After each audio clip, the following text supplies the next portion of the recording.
Olá, gente, tudo bom? Boa noite. Esperando o pessoal entrar.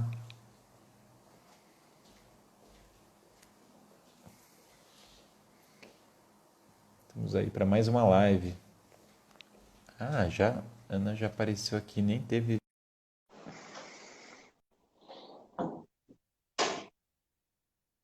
Anderson Pregador, grande Anderson, tudo bom? Tudo E bom, Ana? aí, tudo bom? Tudo Já estava aqui a ótimo. postos. Na hora que você entrou, Ai, que bom, que maravilha. pois é, tamo aí, né? Finalmente saiu essa live. Que bom, ótimo. Já teve gente que me mandou, falou: Nossa, você conhece a Ana Braga, tal, lá do Instituto Ivisgandra? Eu falei: Pois é, gente. Pois O pessoal já é. estava empolgado aqui, mandando mensagem e tal. Talvez o que o pessoal não saiba é que nós somos conterrâneos, né? Ah, com Você também é certeza. de Eu acho. Natal, não é? Pois é, o seu sotaque entrega mais, o meu menos. Mas É, sim, você sim, tá. nasci em Natal. Família do meu pai é de Seu Natal, meu pai sotaque nasceu em já tá Natal. neutralizado. Já não dá para saber. O pessoal não sabe de onde eu sou, na verdade. Eu falo, ninguém sabe de onde eu sou. Sim. Muito bom, Ana. Olha, eu acho que você pode se apresentar então, para a gente começar a se apresentar um pouco, falar do seu trabalho, para o pessoal. Claro. Ah, minha Então vamos esposa está lá, mandando aqui. né? Minha esposa já está falando aqui, marca o tema da live e tal. Eu vou marcando aqui, mas pode Ótimo. ir, vai se Então, só apresentando. me apresentando aí para o pessoal, né? Meu nome é Ana Luísa, para quem não me conhece aí, vocês já veem. Eu sou mestre em Filosofia do Direito aqui na Universidade de São Paulo, estou terminando o meu doutorado também aqui na USP. Meu tema de doutorado é mais na área de teorias da justiça propriamente, né? Estou trabalhando mais o tema Uhum. do liberalismo atualmente no meu doutorado. Mas, e bem, sou advogada, sou professora aqui em São Paulo também, na Universidade de São Judas, e estou também aí à frente, né, dirigindo as atividades do Instituto Visgandra, recém-criado, e a gente está aí muito animado, fazendo muitas coisas enfim, tentando difundir aí um conhecimento jurídico da melhor maneira possível no Instituto. Então, estamos aí Ai, que fazendo esse bacana. trabalho também. Sim, Outro dia sim. veio o Tadeu, meu amigo, estava lá numa reunião do Instituto, várias pessoas conhecidas, eu vou vendo lá Sim, nas nossa, fotos. o Instituto está sendo uma experiência fantástica, né? A gente tem alguns grupos de estudo que são fixos, então a gente tem trabalhado, a gente ultimamente tá trabalhando Charles Taylor, então estamos aí terminando de ler As Fontes do Self, né? Agora, esse Uhum. semestre. Fizemos um seminário sobre o John Finnes no meio do ano passado, que foi também muito legal. E estamos aí também pensando nos próximos temas, mas sempre fazendo muita coisa interessante e unindo muita gente boa, né? Ai, que O bacana, que é que muito bom. bom. Sim. E então, a pesquisa do Charles Taylor não é necessariamente só sobre direito que vocês estão discutindo, né? Não, não, é que eu acredito, né? Eu acho que o tema da nossa live até revela, né? Eu acredito que não dá para estudar a filosofia do direito apartada de um estudo mais amplo da filosofia em geral. Né? Então, Uhum. por exemplo, a gente pensa no próprio tema aí do positivismo. Não dá para pensar no positivismo apartado, por exemplo, do estudo do relativismo dos fundamentos morais do direito. Do mesmo modo, Sim. se a gente pensa no direito natural, mais ainda. Então, a ideia é de que a gente consiga formar aí uma base, uma boa base filosófica antes propriamente de adentrar nos temas relativos à filosofia do direito. Né? Então, essa é a, Interessante. a, a ideia. Que A gente vai maravilha. trabalhando É, então, a autores muito amplos mesmo. sim, até porque também os maiores filósofos do direito foram filósofos no geral, muitas vezes, né? Eles estudavam todo tipo de assuntos, teoria do Estado, normalmente eram pessoas que conheciam metafísica, é raro ter a Claro. figura. Isso é uma coisa que pouca gente sabe, eu acho, né? Pelo menos na formação da faculdade de Direito, não é uma coisa que aparece muito, né? A filosofia do direito aparece muito pouco na faculdade de direito É, também, né? Que muito, dirá a é filosofia em exato, geral. Filosofia do direito perfeito. ela já é uma matéria meio maltratada. E o conhecimento geral de filosofia mais ainda, né? Só que eu acredito que as nossas discussões jurídicas atuais carecem de um embasamento filosófico e moral profundo. É isso que eu acho que está faltando, até para a gente elevar o nível do debate jurídico, né? Então, é por isso que a gente Perfeito. pensa, olha, vamos escolher o Charles Taylor lá no grupo de estudos para a gente tentar ampliar nossa base, né? Para poder entrar Uhum. nos temas jurídicos também. Ah, que bacana. Então, acho que para a gente começar aqui, já entrando no tema, né? A gente vê, muitas pessoas passaram por faculdade de direito e tiveram uma certa noção, positivismo, direito natural, mas raramente essa definição está correta, né? Via de regra, a definição é muito superficialmente dada, e assim, muito raramente, aí mesmo, vai ser colocado num contexto mais amplo de filosofia, ser discutido junto com relativismo, moral e Uhum. tal, muito menos. Então, assim, para dar uma definição básica, pessoal, o que é positivismo e o que é relativismo, certo? Já para a gente Ótimo. começar a contextualizar, né? Então vamos lá, Gui, o que é que eu acho, né? Primeiro, é importante a gente dizer que a gente vai tratar do positivismo do Hans Kelsen. E por que que eu acho que Uhum, essa pontuação é importante? Por que que eu fiz questão de dizer, olha, vamos tratar do Hans Kelsen? Primeiro porque o positivismo é uma corrente extremamente ampla, que engloba aí muitos autores diferentes. Então é muito difícil a gente dizer que vai conseguir abordar o tema do positivismo de modo geral, né? Mas se a gente uhum, pensa no positivismo do Hans Kelsen, que é talvez o primeiro positivismo ao qual nós somos apresentados na faculdade de Direito, é aquele paradigma, né? Junto com o Hans Kelsen, que é aí o grande positivista do mundo do civil law, né, do mundo romano-germânico, tem aí o Herbert Hart, que talvez seja o grande nome do common law. E aí, o positivismo, especificamente da forma como ele nos é apresentado pelo Hans Kelsen, eu acho que ele tem algumas características, duas características talvez eu acho que são principais para a gente começar aqui. A primeira é a ideia de que eu até fiz algumas anotações aqui, olha, a gente tá muito sintonizado, porque eu fiz as minhas anotações sempre começam assim. O que é positivismo, o que é relativismo, né? Então a gente tá bem, ótimo. pensou Não foi junto, combinado, né, gente? A gente não combinou e nada não para foi live. O negócio aqui é tudo ao combinado. vivo mesmo. E não foi combinado, pois é.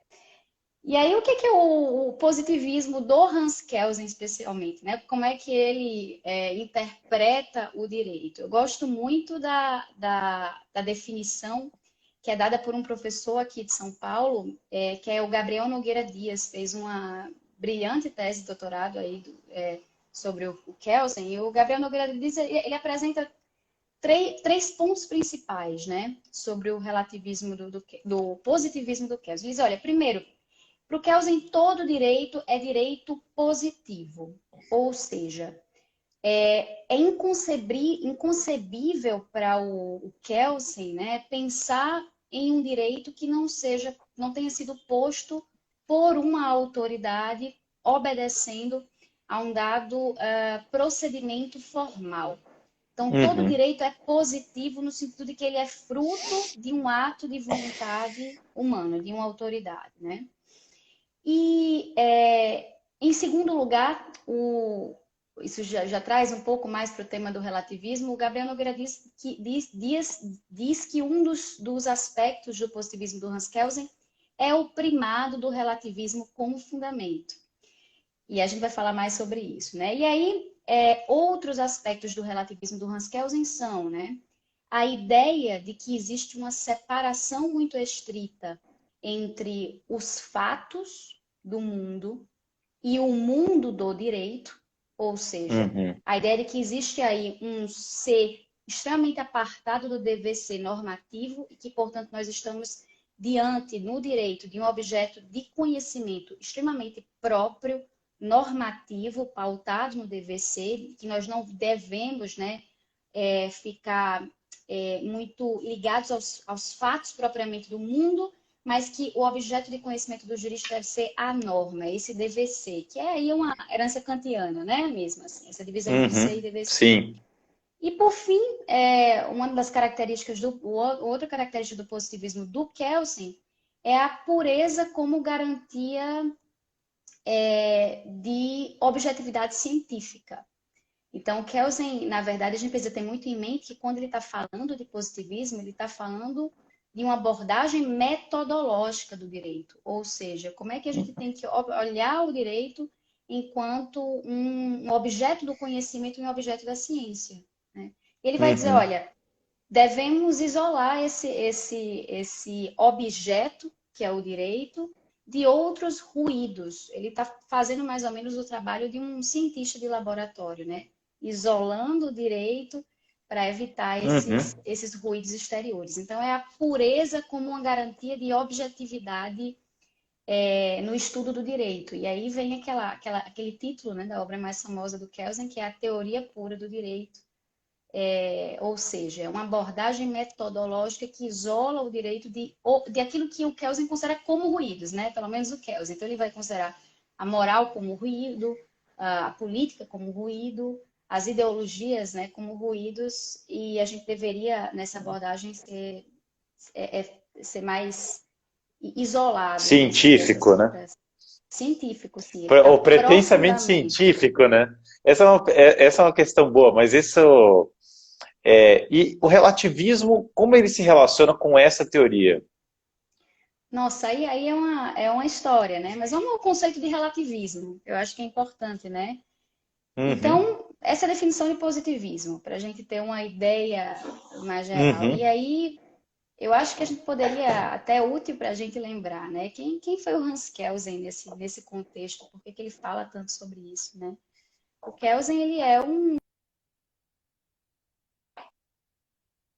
Viena de fins, acho que deu uma travada aqui. Ele viveu aí na Volta. Viena voltou. Na Viena de fins do século XIX e início do século XX. Então, ele foi contemporâneo do Freud, né? Do Uhum, Wittgenstein, sim. de todo o pessoal ali da escola de Frankfurt, da escola de Chicago. Então, né? Ele da escola austríaca. Então, Kelsen, ele estava imerso nesse ambiente. Ele foi profundamente influenciado por esse ambiente. Então, o Kelsen, ele nutria uma pretensão cientificista Uhum, de explicação do mundo.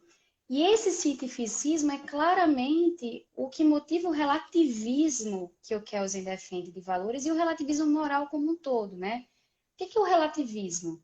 Essa desconfiança da possibilidade de nós defendermos que alguns valores morais eles são certos ou errados. Ou seja, nós uhum, não teríamos possibilidade de defender, a partir de um ponto de vista científico objetivo, que uma determinada concepção de mundo é verdadeira ou falsa, né?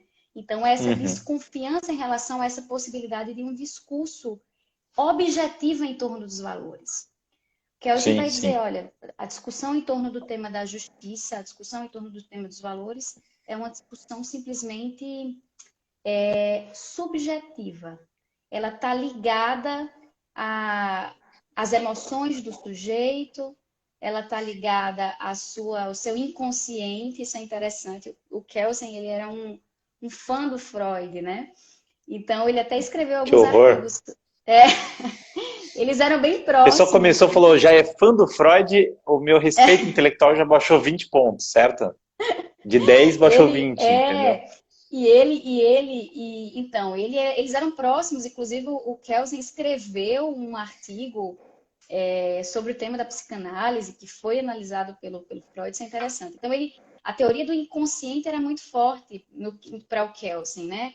E ele concebia os valores como meros ecos do Do inconsciente. inconsciente. Isso é interessante, Aham. das emoções. E aí, bom, né? Como é que eu posso ter uma discussão científica em torno de valores morais se eu duvido da objetividade, se eu acredito que eles não são racionalmente justificáveis, que eles estão fundamentados Uhum. ou no inconsciente ou que eles estão fundados nas emoções?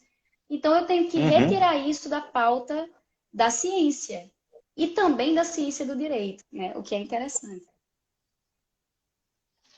Então, isso é interessantíssimo porque é o seguinte, né?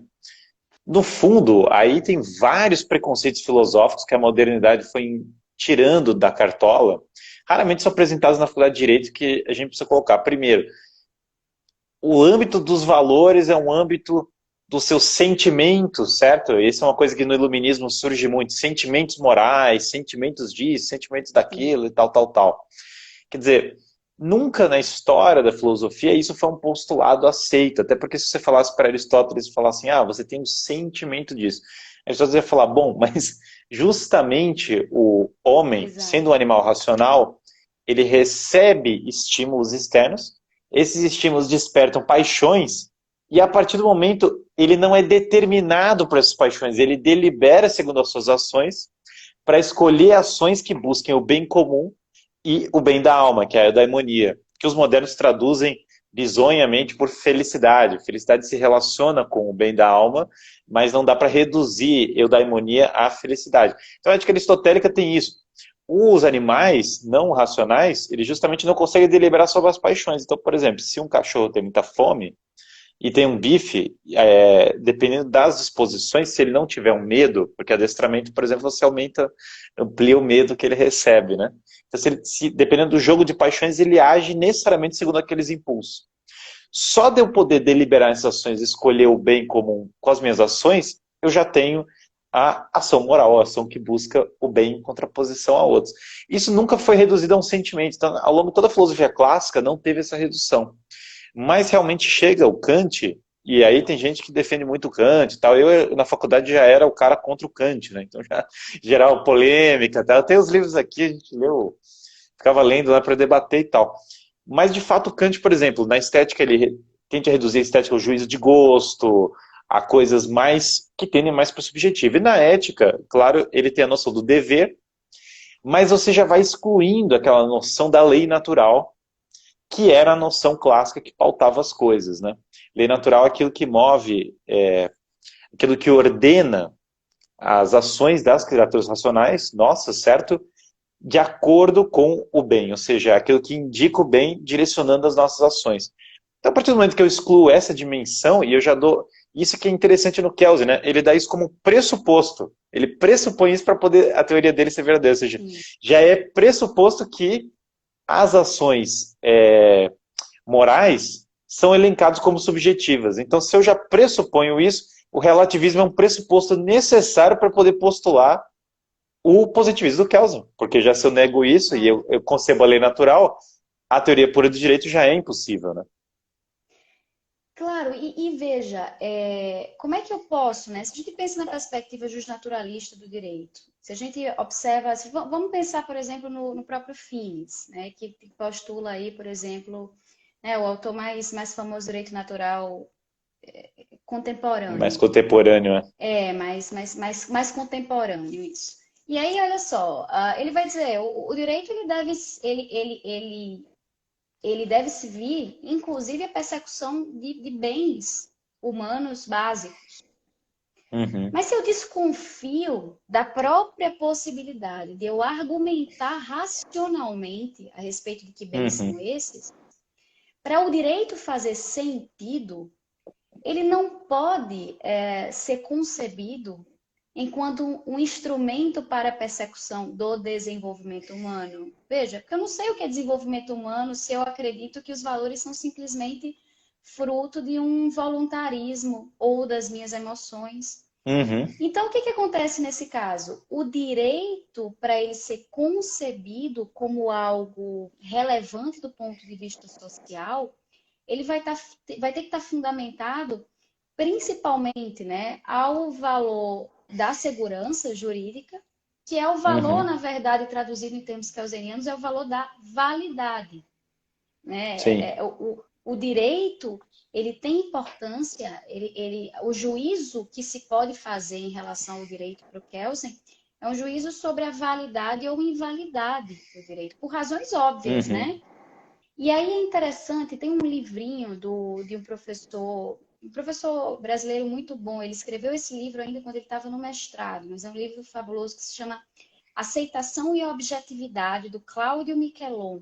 Claudio Miquelon, eu acho que Hum, atualmente ele é professor na Universidade de Edimburgo, de Filosofia do Direito. hum. Que E é aí muito o bonita, por Miquelon, sinal. pois Arquitetura é, né? gótica, é linda a faculdade. Edimburgo é uma cidade linda. Sim, pois é, ele mora lá enfim, né, ele é titular da cadeira, eu acredito, de Filosofia do Direito lá em Edimburgo. E o Claudio Miquelon, ele tem nesse livrinho Aceitação e Objetividade, que é super interessante, ele mostra de que modo, na verdade, a teoria pura do direito, o positivismo, ele está necessariamente conectado a um projeto muito maior de modernidade e da Hum, ciência moderna. uhum, Então, nesse sentido,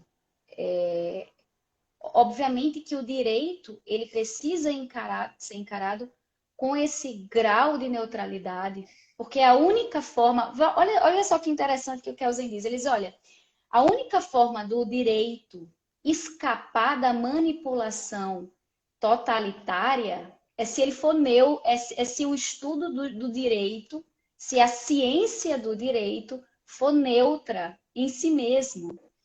Por quê? uhum. Porque já que os valores, a vontade, os valores morais são simples frutos da vontade, então eu preciso necessariamente conceber a ciência do direito apartada de todos esses valores. Então, jurista, pera lá, né?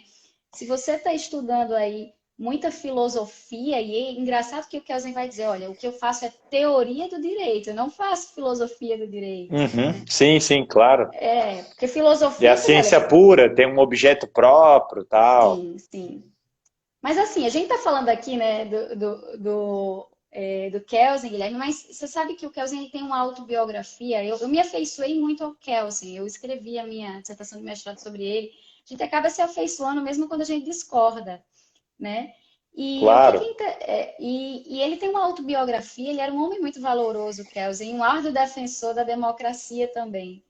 Então, é muito interessante como ele consegue conectar todos esses temas à luz do cientificismo e como ele tinha uma convicção muito forte a respeito disso, mas que ele era um homem também Pois muito é, né? valoroso.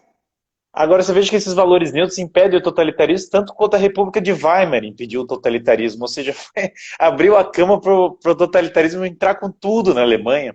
E ele, claro, foi uma das pessoas influentes para montar isso. Mesma coisa Então, aconteceu. não, pode continuar, desculpa, vai lá. Mesma coisa acontece porque ele vai para os Estados Unidos e ele se mete com o pessoal de Berkeley, que são outros que, e você falou de escola de Frankfurt, são outros que vão espalhar totalitarismo pelo mundo. Então, eu vejo no Hans Kelsen uma figura, claro, assim como Kant tem disso, porque Kant é o defensor da democracia, da paz perpétua, mas é o defensor da Prússia, que é justamente quem vai espalhar todas, vai ser responsável pela Primeira Guerra Mundial, pela Segunda Guerra Mundial, por todas estabilizadas, pelo marxismo, pelo nazismo, vai vir da região da Prússia. Então, assim, todos os totalitarismos do mundo vieram da Prússia. E, paradoxalmente, parece que os defensores do iluminismo, onde eles tocam a mão e geram essa liberdade meio neutra, o totalitarismo se segue. É uma coisa que, historicamente, parece se seguir muito bem. E quanto menos teve influência dessas ideologias da paz perpétua, dos valores neutros, menos você vê o avanço. Aliás, é interessante que o Hitler, eu sempre cito isso nas aulas, tal, porque pouca gente conhece.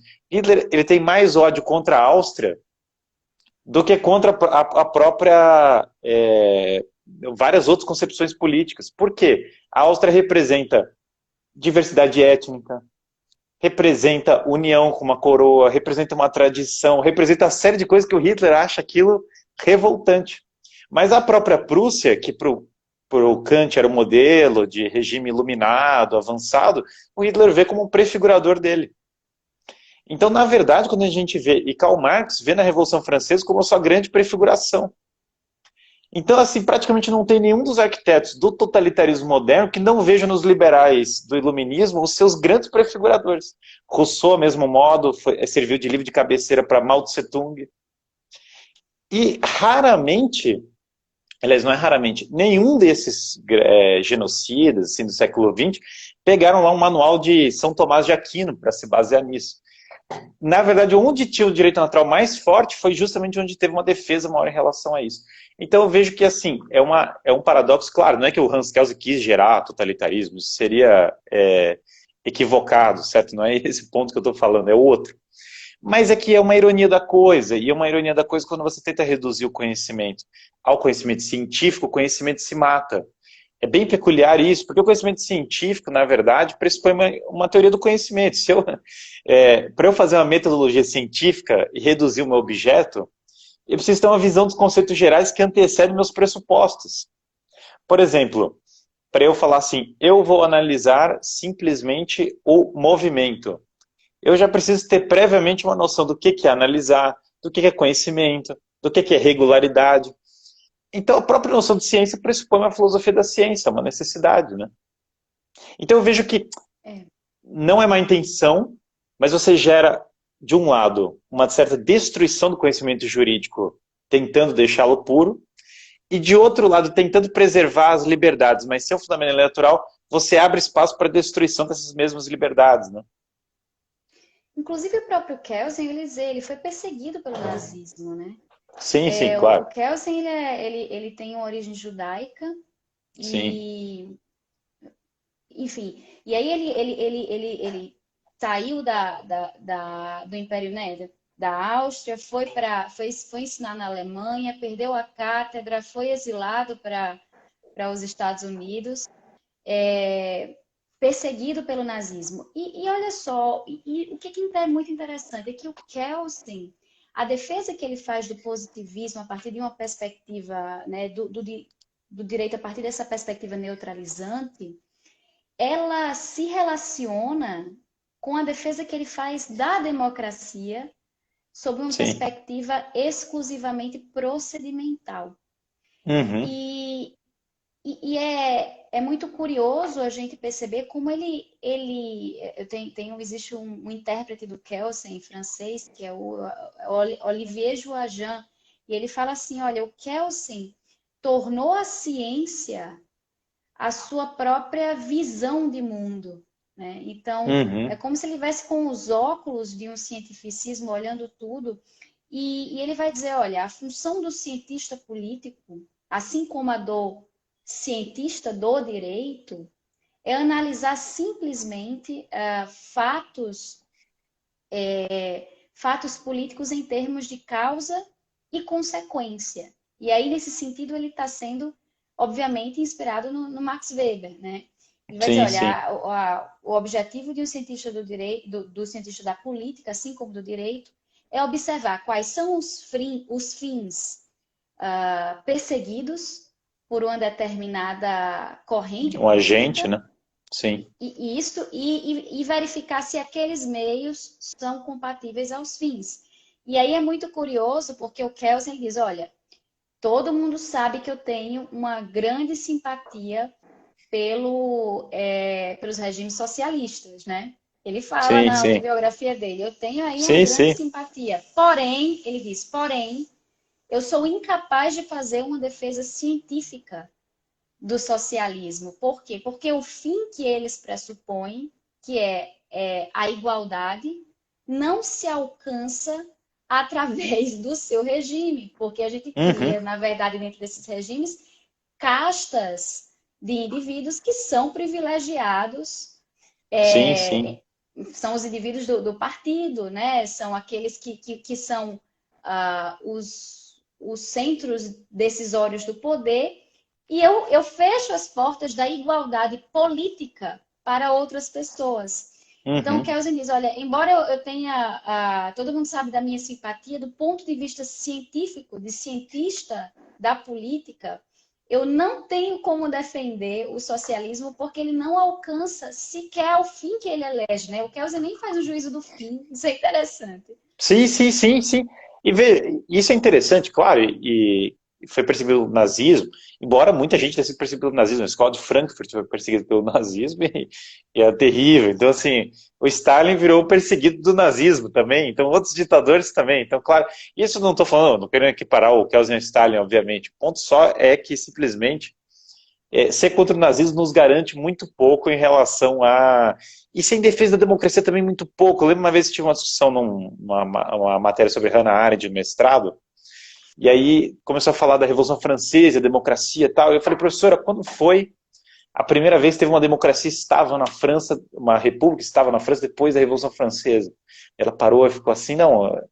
Eu falei, bom, porque teve depois a ditadura do diretório, da ditadura do diretório teve Robespierre, o diretório, Napoleão, depois teve a Restauração Bourbon, a Monarquia de Julho, a Napoleão III, depois teve a Terceira República, deu errado, daí teve a Quarta República, daí deu errado, daí teve uma intervenção militar do Charles de Gaulle e instituiu a Quinta República nos anos 60, que foi 200 anos depois da tal da Revolução.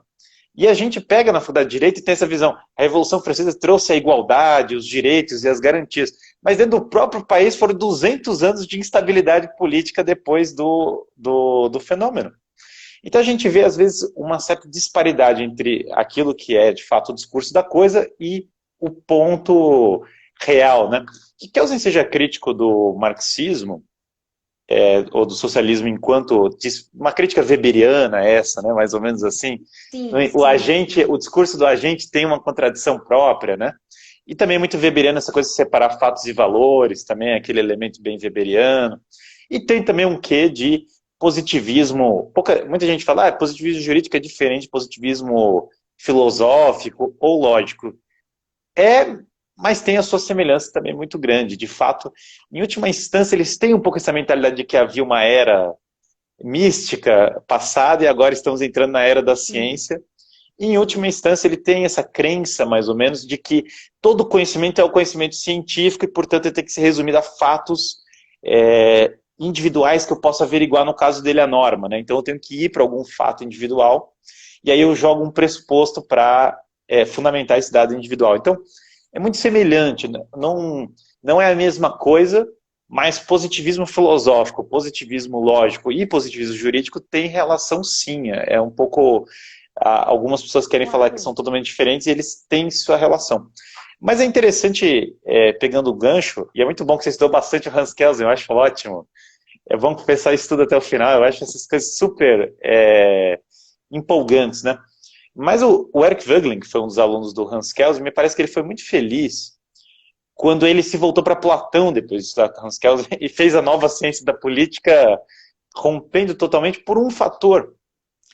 Nessa discussão toda, ele fala assim, bom, vejamos os fins, respeitemos as liberdades, respeitemos não sei o quê. O problema central da ordem foi perdido. Por quê? A democracia é o regime que, nós vamos balizar liberdades, vamos checks and balances, vamos fazer... Mas, veja, se as pessoas não tiverem ordem interior, a ausência, aquela patologia da alma que fala o Eric Voegelin, né? Se a nossa alma não tiver a ordem, podemos nós trazer a ordem para a comunidade política? Podemos nós trazer a ordem para nossas leis? Ou seja, se o nosso espírito está totalmente desfocado, totalmente fora de valores, e se essa subjetividade que fala o Kelsen, que é muito mais do que uma subjetividade, certo? Se ela está totalmente fora de si, se o eu mesmo vai se perdendo, como podemos ter esperança de uma ordem social verdadeiramente ordenada, correta, portanto justa? Então parece que o Hans Kelsen, claro, tem pressupostos epistemológicos aí que ele acredita sinceramente, não diria que ele é hipócrita em relação aos pressupostos dele, mas parece que esse problema subsiste, certo? O problema da ordem meio que desaparece na ordem atual, né? Não sei sua opinião sobre isso, mas... Eu acho o debate, inclusive eles têm um debate, né? O Kelsen e o Voegelin. O Voegelin escreveu aí a nova ciência da política, né? Sim. E o Kelsen, ele tem um livro que é A Nova Ciência da Política. É uma interrogação o título, né? Sim, sim. A meu ver, eu acho que nessa disputa o Voegelin é muito mais bem sucedido do que o Kelsen, né? Nesse debate. Mas o que é muito interessante é que a respeito, né, essa ideia da ordem na alma do indivíduo, para a qual, isso é uma coisa que é muito, que eu acho que os justnaturalistas eles têm uma percepção de que o direito, ele também é um instrumento para o alcance desse desenvolvimento individual, desse florescimento. Perfeito. Então, uma das coisas que me chama muito a atenção nesse argumento, né, sobre as relações entre positivismo, relativismo, autoritarismos, né, o gnosticismo, como o Eric Feiglin fala aí, essas relações todas, o Léo Strauss, ele tem um debate interessante, um texto interessante, em que ele comenta o Kelsen, e ele vai dizer o seguinte, olha, bem, de fato, a gente não tem como dizer que o Kelsen, ele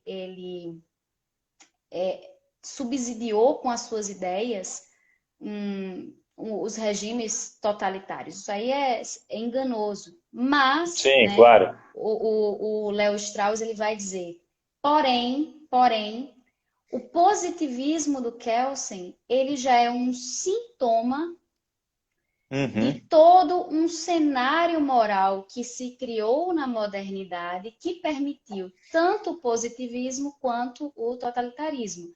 E aí eu estava lendo esse trecho do Strauss e pensando, poxa, eu acho que a melhor forma de explicar isso é o seguinte: o positivismo, ele talvez não seja o pai do totalitarismo, mas talvez ele seja irmão. uhum, Eu acho que eles são frutos de uma mesma época, né? E são frutos de uma uhum. mesma forma de compreensão do mundo. E aí o Léo Strauss, nesse texto, ele fala uma coisa super interessante. E por que isso, né? Por que ele acha que, a despeito deles serem irmãos, esses irmãos são cúmplices? Né? Por que eles são cúmplices? Veja Uhum. bem, embora um não seja filho do outro, Sim, sim. eles são cúmplices por quê? Porque se a gente, com essa perspectiva cientificista que se aplica no positivismo e que se aplica na teoria na moralidade, que dá origem ao relativismo, ela Uhum, nos impede, ela nos impossibilita algo que se chama juízo de valor moral. Então, uhum, veja, como é que eu posso? E aí o Kelsen vai dizer assim, olha, bem, a minha teoria aqui do direito não está dizendo para vocês obedecerem o direito cegamente. Né? Essa é a defesa uhum. que o Kelsen vai dizer. Vocês estão confundindo aí. Eu estou Claro, fazendo uma claro. defesa pura do direito, mas não da obediência. E aí o Léo Strauss vai dizer uma coisa interessante, vai dizer, tudo bem, mas você não nos fornece com esse seu embasamento de tipo cientificista de visão de mundo, uma forma de julgar o que é certo e o que é errado. Então, nós Perfeito, perdemos perfeito, completamente, né, a possibilidade de uma reação a um regime totalitário. Por quê? perfeito. Porque o direito, o positivismo incute né, nenhum tipo de visão de mundo que nos impossibilita de discutir valores de modo racional. Então, eu Uhum, sempre falo para os meus alunos, eu dou aula de direito constitucional, eu digo, olha, pessoal, isso é constitucional, mas não quer dizer que seja certo. Às vezes uhum. os alunos no começo do curso falam, professora, mas isso não está na Constituição? Eu digo, olha, é verdade, está na Constituição, mas a gente precisa fazer um juízo crítico da Claro. Constituição.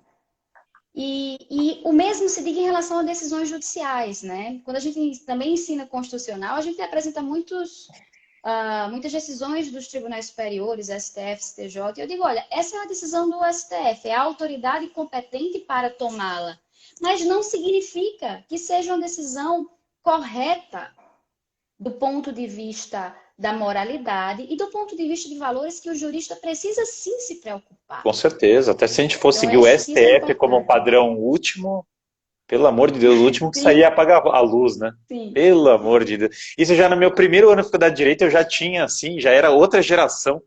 Eu era mal acostumado, viu? Porque ainda era uma geração melhor do que a que veio depois. Meu Deus do céu.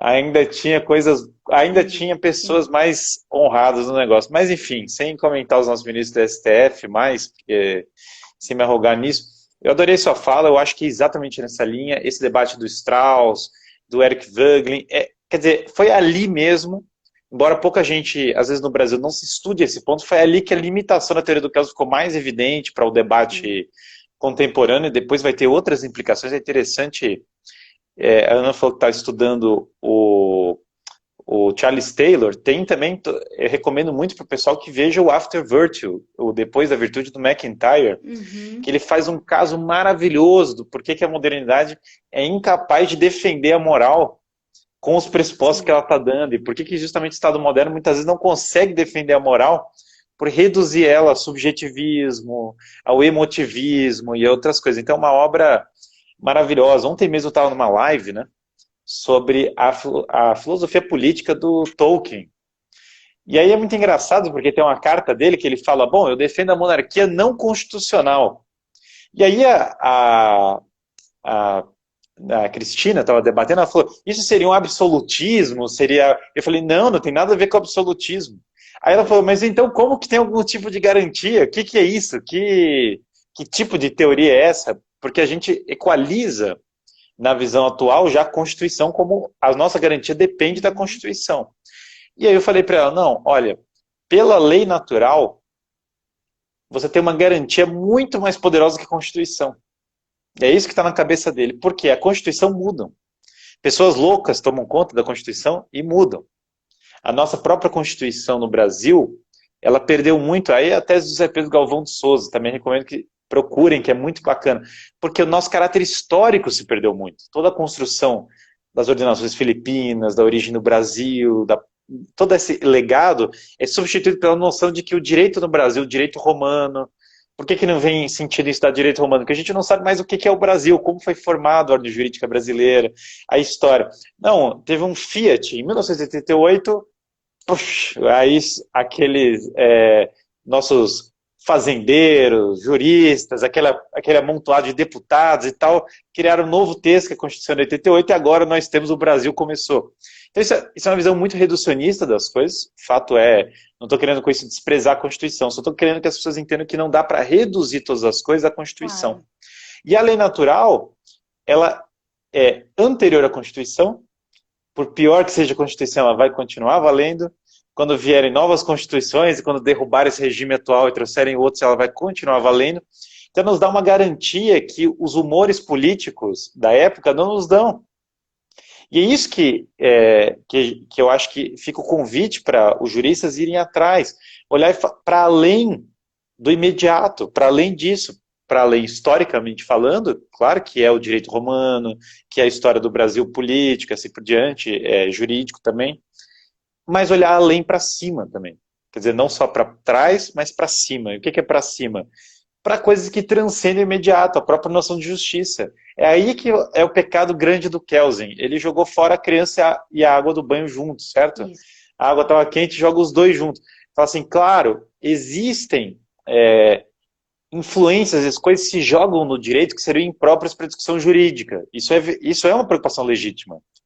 As pessoas misturam, inclusive as ideologias modernas fazem isso, querem projetar no direito coisas espúrias, que não tem nada a ver com justiça, não tem nada a ver com... e tal, e isso é ruim. Porém, excluir toda a noção de justiça, toda a noção de lei, toda a noção de política da coisa, a gente perde algo essencial, talvez, né? Sim. Você comentou a Hannah Arendt, né, Guilherme? É uma autora que eu também Uhum. gosto muitíssimo. Eu vi até que você fez uma postagem hoje sobre um texto dela que eu também gosto A muito, Hannah que é Arendt, o... divertido, né? E tá nesse Nossa, contexto, debateu com o Hans sim, Kelsen, debateu com o Eric Voegelin, com o Léo Strauss, sim, né? sim, sim. Ela se comunicou com todos eles por carta. E é interessante que a Arendt, ela faz uma análise, eu acho que uma das análises uma análise muito perspicaz do que acontece no mundo do direito. Interessante porque ela não é uma filósofa do direito, ela nem gostava de dizer que era filósofa política, ela dizia, eu sou cientista, né?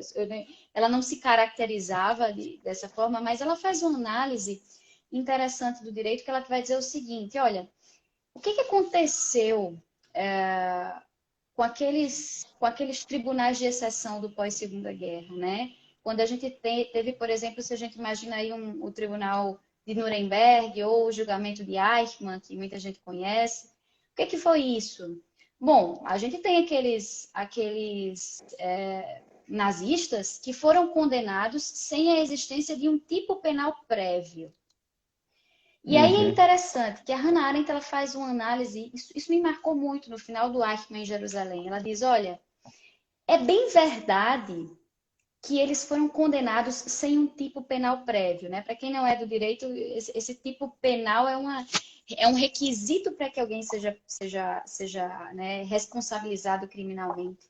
E aí não existia o tipo penal propriamente para o qual eles iam ser condenados, que era um tipo, não se sabia se era homicídio em massa, né? E aí o tipo do genocídio ainda não havia. E eles acabaram condenados em um tribunal de exceção por um tipo penal que ainda estava meio não estava totalmente Uhum, consolidado. E aí ela diz uma coisa super interessante, mas o resultado final não poderia ter sido diferente, porque uhum, os homens, eles precisam ser julgados também pela sua capacidade de pensar e refletir sobre o que é certo e o que é errado. uhum. E então a simples, né, resposta, olha, eu cumpri a lei, ela não é suficiente para absolver alguém quando não Uhum. se tem o juízo sobre o absurdo de uma lei. E aí o que é Perfeito. interessante? O Hans Kelsen fazendo a mesma análise dos tribunais de exceção vai dizer o quê? Tribunais completamente errados do ponto de vista jurídico, Espúrios, né? espúrios. E isso é interessante, porque o Kelsen, tanto o Kelsen quanto a Hannah Arendt foram, né, judeus perseguidos pelo nazismo. Mas olha que forma Mas com de ver perseguições, interessante. com perspectivas totalmente diferentes, né? Sim, e é interessante isso, né? A gente perceber que ela dá uma saída, eu acho que a saída que ela dá é muito interessante. Ela diz: olha, a condenação não tinha como não vir. Nós ficaríamos com um sentimento terrível se nós tivéssemos nos agarrado simplesmente ao nosso formalismo jurídico. Porque, no fim das contas, o homem nunca perde a capacidade de raciocínio, de reflexão. Então, o Perfeito. Eichmann, lá em Jerusalém, precisava ser condenado por isso. E o argumento dele é peculiaríssimo, isso muito bem trazido esse exemplo, porque o argumento do Eichmann é exatamente esse. Eu cumpri meu dever, eu fiz aquilo que me pediram, eu segui as leis, eu cumpri tudo direitinho. Eu não estou entendendo o que, que vocês estão me acusando, porque eu simplesmente não descumpri uma lei, uma ordem, eu fiz o que foi mandado. E olha, eu segui, eu fui uma pessoa técnica, aquele gestor público técnico, né? A gente tem assim eu trabalho no Estado, né? E a gente vai pensar, não, não, antes de tudo tem que ser técnico, tem que seguir aquilo que é colocado. E ser técnico é ser executor daquilo que já é posto. Então, isso é um problema, gente, porque hoje nós não estudamos mais, o jurista não estuda mais para ser jurista, para ser um homem das leis, para ser uma figura, sei lá, como um Cícero, que era filósofo, era orador, era tudo junto. Estuda muitas vezes para ser, até ter um nome que é horrível, né? É horrível, mas descreve, é o operador do direito, ou seja, é realmente o motor da engrenagem da coisa. E sem essa reflexão, a coisa se torna muito pobre. Porque o cara tá lá operando a máquina, assim, então vem a máquina, vamos operar a máquina e tal. Mas e as pessoas? Quem são as pessoas por trás da máquina? Quem são as pessoas? Quem é a pessoa do jurista mesmo? Se você olhar na faculdade de direito, raramente se discute a figura do jurista. Oratória, se perde muito, não se fala de oratória, porque oratória diz respeito à pessoa do jurista, ética diz respeito à pessoa do jurista, cultivo da filosofia, postura ética. É, a ética, mesmo quando fala ética, é o estatuto de ética, ou seja, é, a ética vai indo para a coisa, é o estatuto Uhum. de ética da OAB, quer dizer, bom, mas isso não é a ética, certo? Isso é uma, não é que não tem nada a ver com a ética, evidentemente, mas não é a própria, certo? Então, tem esses reducionismos e a figura mesmo do jurista completamente perdida, assim, ou relegada a um segundo plano, né? E o que é muito curioso sobre essa, né, sobre a teoria do direito do Kelsen, em termos do resultado prático dela, é o seguinte, né? Em primeiro lugar, a gente sabe, né, que é necessária a segurança jurídica. Claro. Nós precisamos da autoridade, né? A gente precisa dessa instância a qual nos reportarmos e o direito fornece essa segurança. Agora, a teoria do Kelsen ela tem um efeito, uma consequência que parece até paradoxal. Porque, embora a segurança que ele busque tão grande no direito né, esteja muito evidenciada na teoria pura do direito, o Kelsen não desenvolve uma palavra sobre, por exemplo, teoria da interpretação. E aí o que que Uhum. acontece? Ele diz, olha, isso não é meu papel, né? A teoria da interpretação, ele fala ali um parágrafo na teoria do direito, teoria pura do Sim, direito, sim. e não fala mais.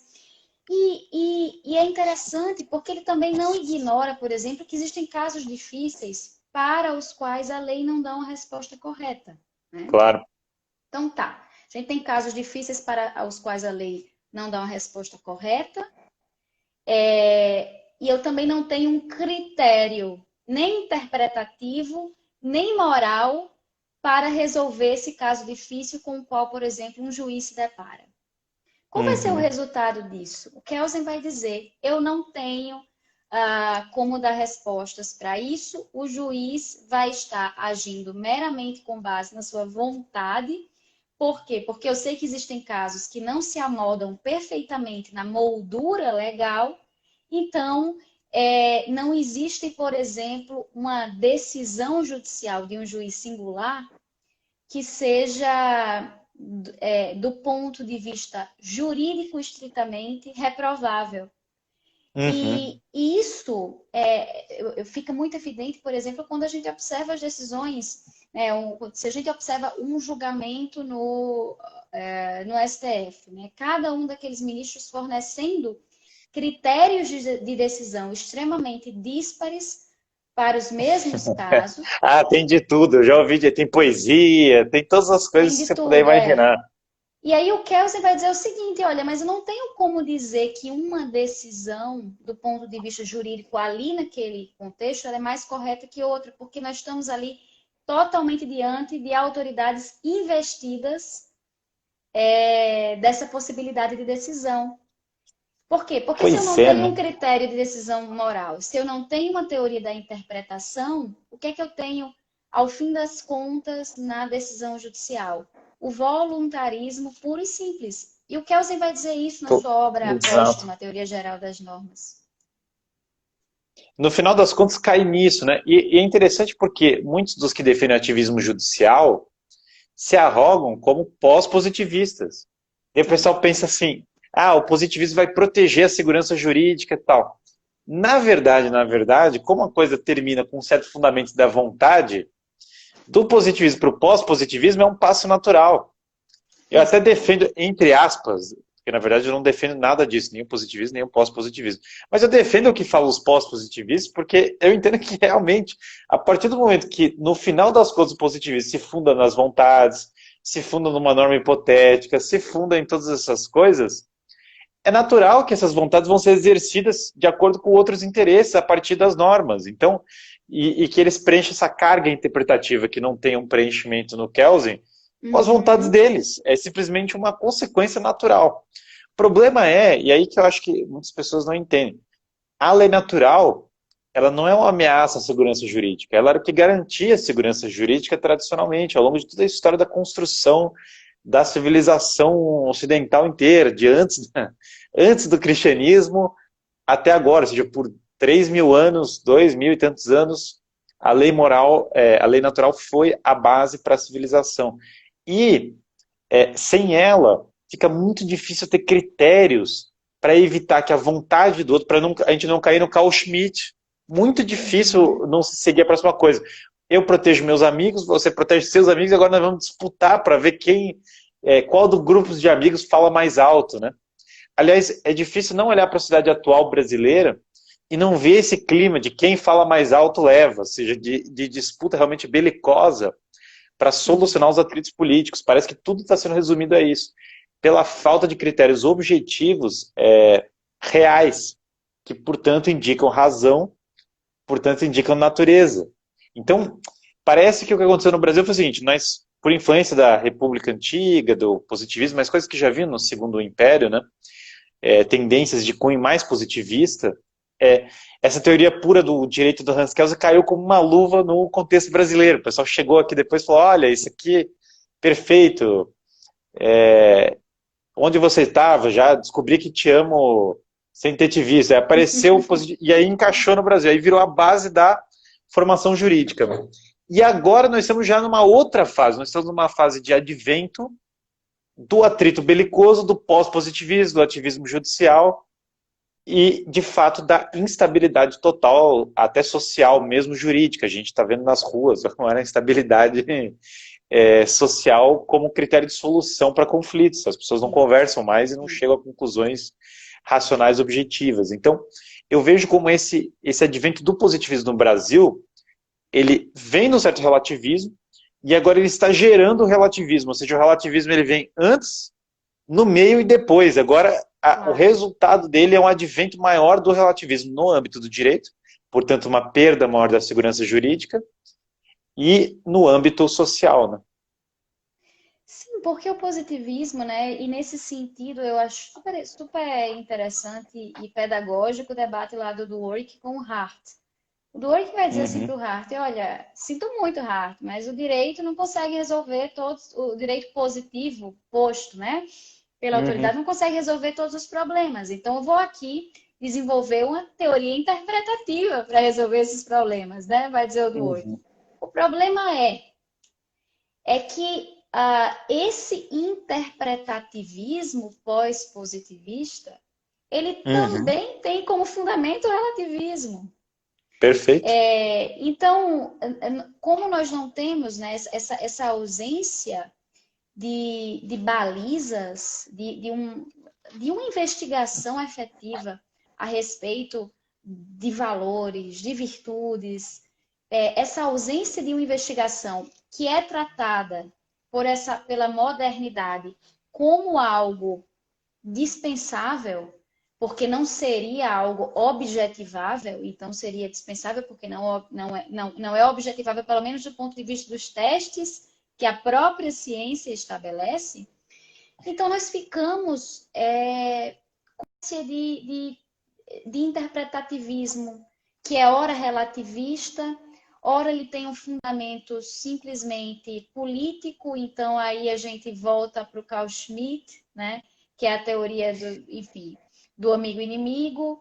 É, é muito curioso esse processo, né? Que o positivismo ele promove. Mas, mais uma vez, eu diria que todos esses são irmãos, talvez filhos do mesmo pai, Sim, né? sim, sim, Que é sim. uma Com concepção certeza. moderna. A gente até no Instituto fizemos um evento recente e uma das perguntas foi exatamente essa levantada. Ora, será que esse pós-positivismo, que a gente chama, sei lá, de neoconstitucionalismo, essa farra dos princípios, ela não é, na verdade, uma radicalização do positivismo? Me parece Uhum, uma perfeito. pergunta muito perspicaz mesmo, porque o positivismo realmente não nos dá o quê? Elementos para uma justificação moral. Só que esses juristas que constroem essa teoria neoconstitucionalista e pós-positivistas, eles também estão ah, imbuídos no mesmo espírito, né? Do mesmo espírito do positivismo. Então, eles também não conseguem dar Perfeito. respostas satisfatórias. São a radicalização dos espíritos. Eu acho que você colocou muito felizmente isso. Eu vejo desse modo claramente que é uma continuidade. Eles se veem como uma continuidade, certo? Quer dizer, não é. Eles se veem. Uhum. Quando fala continuidade, há um motivo, obviamente, para eles se dizerem pós-positivistas, ou seja, evidentemente. Mas o termo já entrega. É uma evolução natural desses pressupostos de voluntarismo implícito, de que tem lacunas de verdades que têm que ser preenchidas, de que, em última instância, não tem o fundamento racional para ser preenchido, então a política vai ser realmente jogo de forças. É interessante porque é uma ambiguidade, você vê, né, sei lá, nesse pensamento. Agora no direito está a moda do Foucault, daí realmente, quando você acha que não podia ficar pior, fica, certo? Sempre tem o buraco mais embaixo, porque daí, quando entrou o Foucault, tinha um professor meu que falava assim, gente, se vocês quiserem fumar crack, eu trago para vocês, mas não percam seu tempo com Foucault, certo? Então, entre o Foucault e o crack, eu dou o crack. É uma brincadeira, obviamente, mas quando chega nesse ponto, porque é aquela situação paradoxal, o Foucault é o defensor da liberdade, porque ele fala que tudo é controle. Mas aí, o agente político Foucaultiano, como tudo é controle, ele briga pelo poder, como o próprio Foucault fala. Nós estamos brigando pelo poder. Ou seja, Uhum. ele busca. Vamos acabar aqui. Eu sempre me perco esse tempo. Eu proporia, Ana, só para a gente voltar, só para fazer o encerramento mesmo, para a gente não parar assim só de súbito assim para o pessoal. E aí a gente já vai indo para as considerações finais, tá bem? Tudo bem. Ah, Bom, tá ótimo. então é Ele isso, vai, né? ele vai nos cortar Tá bom, aqui eu em tô 5 sem segundos aí. relógio aqui, então não tô Ele vendo. vai,